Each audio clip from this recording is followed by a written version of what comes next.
Stop, কথাটা শুনেছি।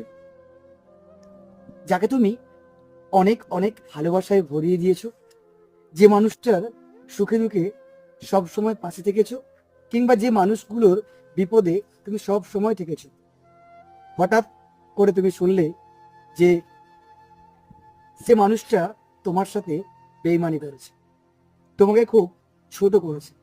আসলে কি বলতো, তখন স্বাভাবিকভাবেই একটা মানুষের খুব আবেগ একটা তৈরি হয়।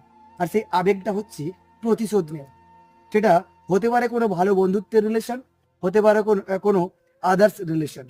বেসিক ডিফারেন্স হচ্ছে, তোমাকে বুঝে নিতে হবে প্রতিশোধ নেওয়ার কোনো প্রয়োজন নেই, শুধু সময়কে বিশ্বাস রেখে দিও। কারণ ইংলিশে একটা খুব সুন্দর কথা আছে, রিভেঞ্জ অফ নেচার। তুমি ছেড়ে দিলেও প্রকৃতি কিন্তু মানুষকে ছেড়ে দেয় না। সুতরাং